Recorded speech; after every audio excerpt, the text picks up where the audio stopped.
आज लाइव आने का एक बहुत ही विशेष मुद्दा है जिस पर मैं आप सभी से बात करने की कोशिश करूंगा और हरियाणा की सरकार से है, हरियाणा की जनता से है और हरियाणा के जो हमारे आड़ती हैं जो गेहूं की और फसल की खरीदारी करते हैं उनसे रिलेटेड है। मैं उन सभी बातों के लिए आज आपके सामने लाइव आया हूं और मैं कोशिश करूंगा कि सभी साथियों से जितना ज़्यादा से ज़्यादा हो सकता है वो आए और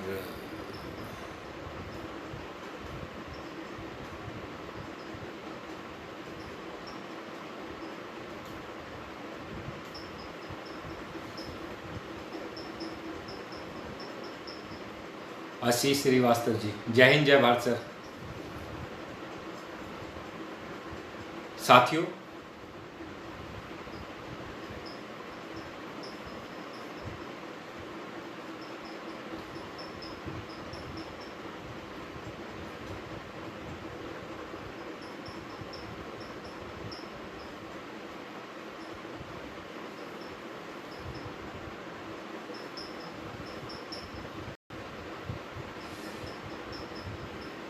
आज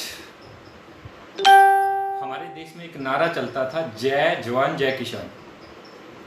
जवान हमारी सुरक्षा के लिए हर समय तैयार रहते हैं, चाहे वो पैरामिलिट्री है, चाहे वो पुलिस है या जो भी हमारे आर्मी के जवान हैं जो हमारी सुरक्षा के लिए हमेशा तत्पर रहते हैं।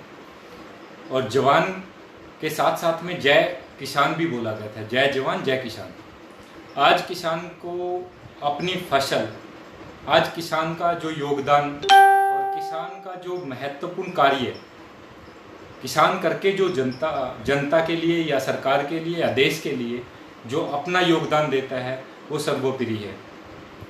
अब सर्वोपरि होने के बावजूद भी किसान के साथ बहुत सी जगह पर ज्यादती और बहुत सी जगह पर किसान के ऊपर अत्याचार किया जा रहा है। आज भी हरियाणा की बीजेपी सरकार ने, खट्टर सरकार ने और दुष्यंत चौटाला जी की सरकार ने, इन्होंने मिलकर किसान के ऊपर एक बड़ा आघात पहुंचाने का प्रयास किया। आघात किस तरीके से पहुंचाने का प्रयास किया, उसमें कुछ बातें हैं जो मैं आप सभी से शेयर करना चाहूँगा। सरकार जब भी कोई भी किसी भी टाइप की फसल, चाहे वो गेहूं से रिलेटेड है, चाहे वो चावल या जीरी से रिलेटेड है या सरसों की है, आज गेहूं की फसल जो मंडियों में आनी है, मंडियों में आने के बाद उनकी आड़तियों के थ्रू द्वारा खरीदारी या खरीद फरोख्त होती है। अब जब आड़ती खरीदते हैं उसको, तो खरीदने के लिए सरकार ने जो सर्कुलर निकाला है, पहले क्या होता था, सरकारी का और किसान का आपस का तालमेल आज नहीं सदियों से चलता आ रहा है कि किसान आड़ती से सामान लेता रहता है और 6 मंथ तक, जब तक अगली फसल की कटाई नहीं होती या फसल को वो मंडी में जाकर नहीं बेचता, तब तक वो उधार खाता चलता रहता है। और ये उधार खाता आज से नहीं है, ये बहुत टाइम से चलता आ रहा है। और उस उधार खाते को देखते हुए आड़ती क्या करता है कि उसको 6 महीने तक, चाहे वो बीज से रिलेटेड है, चाहे वो उसके खाद से रिलेटेड है या कोई भी दवाइयों से रिलेटेड है जो किसान को जरूरत पड़ती है, या किसान को कभी न कभी किसी न किसी तरीके से या आर्थिक स्थिति की वजह से या अपनी बेटी के शादी के लिए या कुछ भी पैसे की जरूरत पड़ती है, तो वो बैंक पे ना जाकर वो आड़ती के पास जाता है और आड़ती उसको हर जगह पे मदद करता है। हरियाणा में अगर बात करूं तो लगभग 9 लाख से भी ज़्यादा आड़ती और छोटे व्यापारी हैं जो कार्य कर रहे हैं, जो दुकानदारी अपनी चला रहे हैं और अपना निर्यात कर रहे हैं। तो उसमें से आड़तियों के ऊपर जो आज सरकार ने जो आघात पहुंचाया है, उस आघात में अगर देखा जाए तो सरकार ने कहा है कि अभी सरकार ने एक सर्कुलर निकाला है जो कि 13 तारीख का है, जिसका मेमो नंबर है PFP12020/6260। इसमें सरकार ने हिदायत दी है सभी आड़तियों को कि वो कुछ चुनिंदा बैंक हैं जिनमें अपने अकाउंट्स, करंट अकाउंट्स ओपन कराएं, करंट अकाउंट उनमें खुलवाएं और उसके बाद ही उन्हीं के थ्रू हम खरीदारी करेंगे और उन्हीं के थ्रू ही हम पैसे का लेन देन करेंगे आड़तियों के साथ।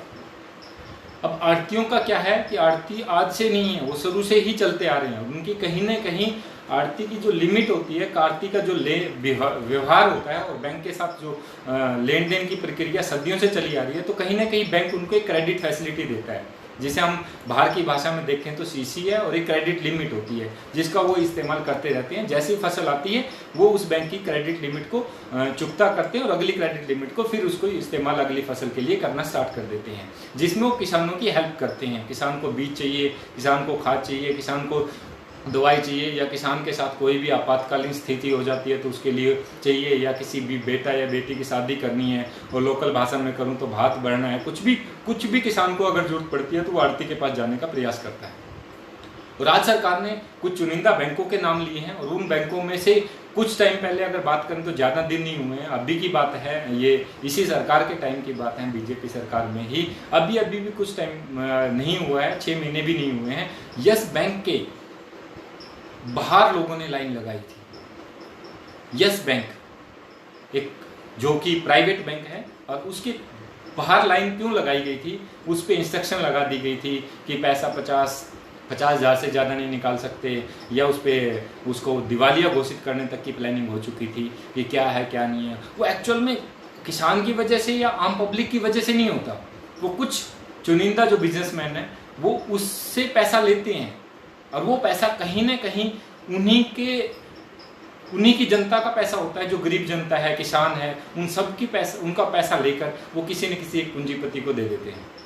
और उस पूंजीपति के साथ जैसे ही एक रिलेशन खराब होता है तो बैंक एक रिलेशन को बचाने के लिए जिन लोगों ने बैंक में पैसा जमा करवाया है उन सभी के ऊपर अपने अत्याचार करना स्टार्ट कर देता है। उन पर रूल रेगुलेशन इंस्ट्रक्शन और उनके ऊपर जो उनके नियम है वो लागू करना स्टार्ट कर देता है। और किसान बेचारा धूप में लाइन में खड़ा होकर इंतजार करता है कि मैंने ही पैसा मेरे अकाउंट्स में जमा किया हुआ है, अगर वही पैसा मुझे नहीं मिलेगा, उसकी जो मेहनत है, जो उसकी जो कमाई है, जो खून पसीने की कमाई है, सारा दिन धूप में खड़ा होकर वो फसल को उगाता है, और फिर ऊपर से कभी कभी उस पर मार पड़ जाती है, कभी आंधी आ जाती है तो कभी बारिश आ जाती है, और ऐसे में किसान क्या करेगा।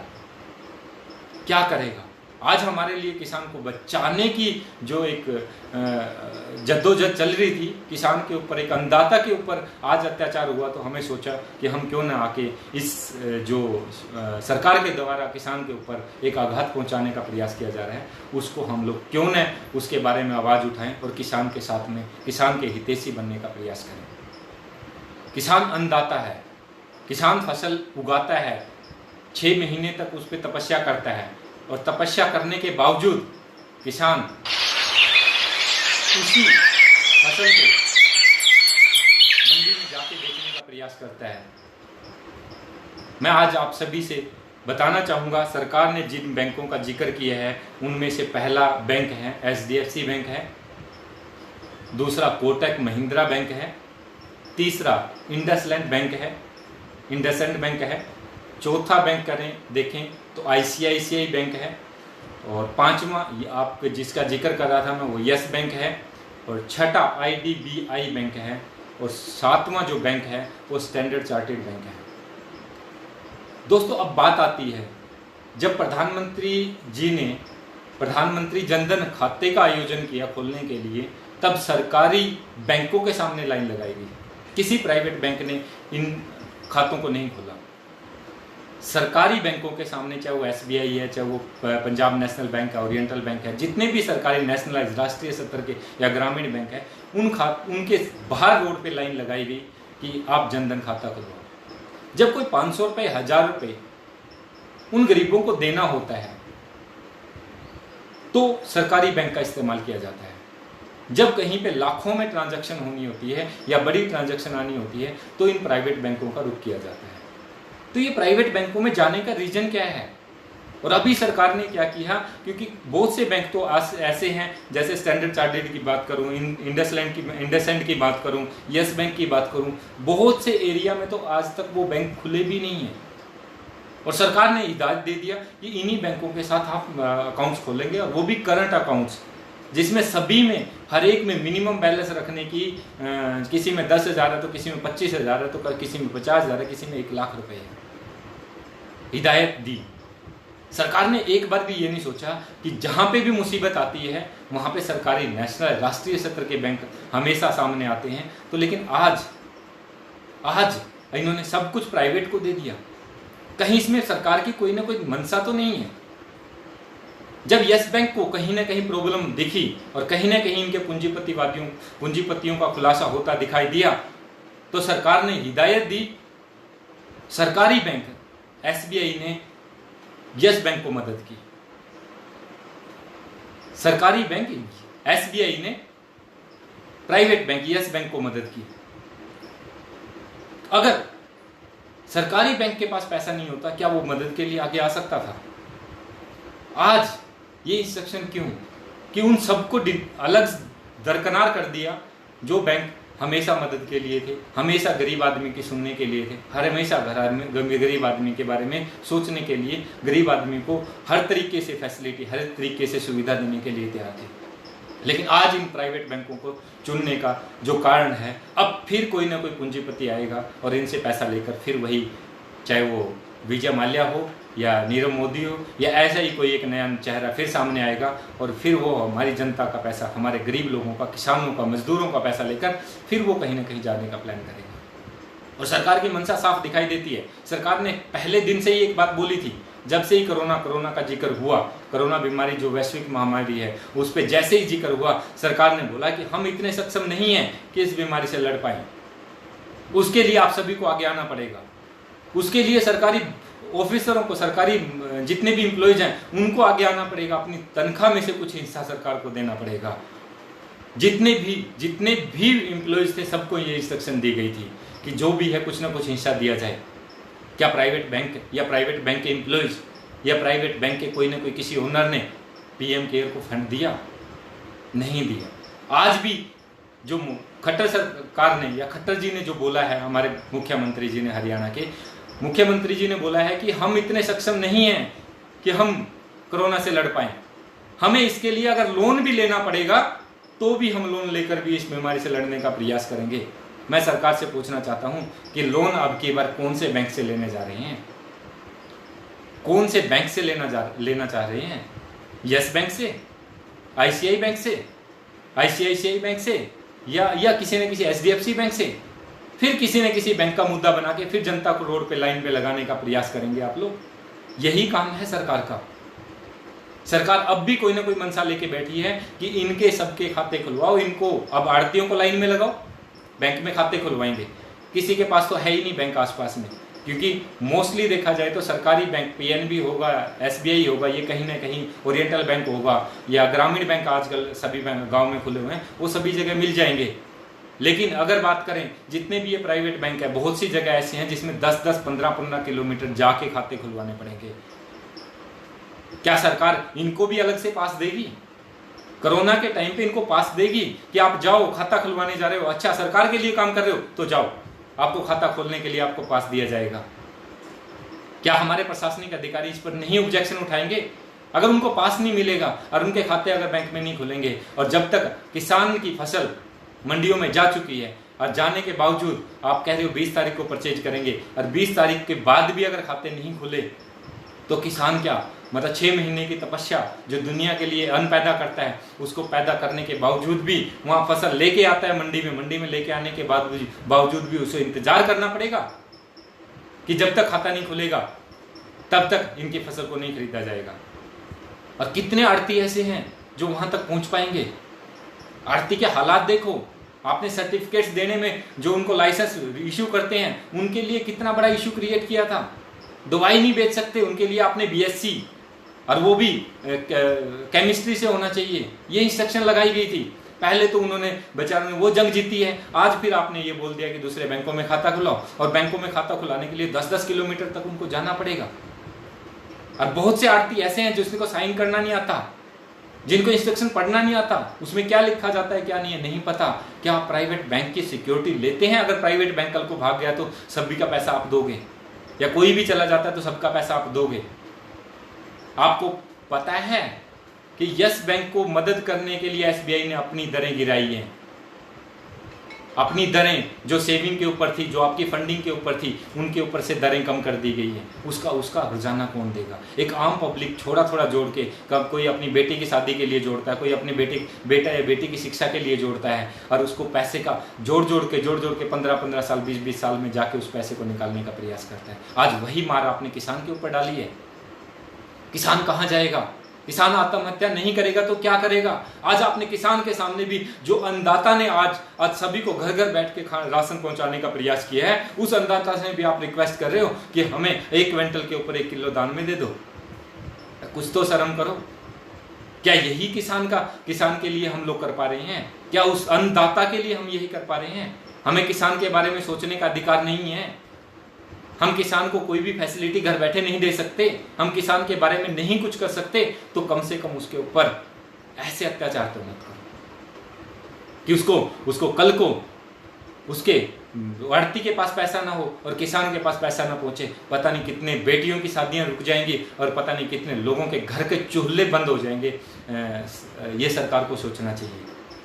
और हरियाणा सरकार ने जो फैसला लिया है, ये बिल्कुल ही गलत है, बिल्कुल ही गलत है। और ये किसान के पक्ष में नहीं है, किसान का ये विरोधी है। और किसान अगर इससे गलती से आत्महत्या करता है या कोई भी किसान, तो सरकार को उसकी जिम्मेवारी लेनी चाहिए, क्योंकि किसान के पास सिर्फ 6 महीने की फसल के अलावा कुछ नहीं है। अगर उनकी कैलकुलेशन करी जाए, 20-30 रुपए में पूरा दिन काम करते हैं किसान। हम क्या देते हैं उनको? और वो सभी के लिए पूरे देश के लिए अन्न का उत्पादन करके आप लोगों को देते हैं। और आप उनका अन्न को भी मंडी में आने के बावजूद भी उनको लाइनों में खड़ा होना पड़ता है, 10-10 दिन तक इंतजार करना पड़ता है कि हमें दाम मिलेगा। और दाम में भी फिर एक एमएसपी डाल देते हैं। एमएसपी में मैक्सिमम सेल प्राइस बोल के बोला जाता है। एमएसपी का मतलब मिनिमम सेल प्राइस है। क्या करते हैं? और उसी किसान की गेहूं आज मंदी के दौर में भी आप लोगों ने जिक्र किया, 1800 रुपए क्विंटल की गेहूं खरीद के आपने वो 2350 रुपए क्विंटल बेचना स्टार्ट कर दिया, वो भी डिपुओं पे। कि कोई भी आदमी, अगर कोई भी मिडिल क्लास फैमिली अगर कोई भी इस गेहूं को लेता है, उस अन्नदाता के ऊपर इतना अत्याचार अगर आज उसको देने की बात आई तो आज उसके सामने भी हाथ पे सार दिए। और सरकार से मैं फिर भी बताना चाहूंगा कि किसान आज भी आप सबके साथ है, तो आपको समझना चाहिए। और इस जो फैसला लिया है, मैं अभी भी कहूँगा कि सरकारी बैंकों को जो जिन के जिस खाते जिस बैंक में अकाउंट्स है, उन्हीं बैंकों पर कार्य करना चाहिए। मैं सभी साथियों से गुजारिश करूँगा कि अभी कोरोना का जो लॉकडाउन चल रहा है, उसके सभी नियमों का पालन करें और सभी नियमों को जो भी सरकार के द्वारा दिए गई दिशा निर्देश हैं उनका पालन करें। सभी घर में रहें, सेफ रहें, और जो प्रोटेक्शन से रिलेटेड हेल्थ डिपार्टमेंट ने जो गाइडलाइन निकाली है, उन सब का पालन करें। इन सब बातों के साथ मैं अपनी वाणी को विराम देता हूँ। जय हिंद, जय भारत।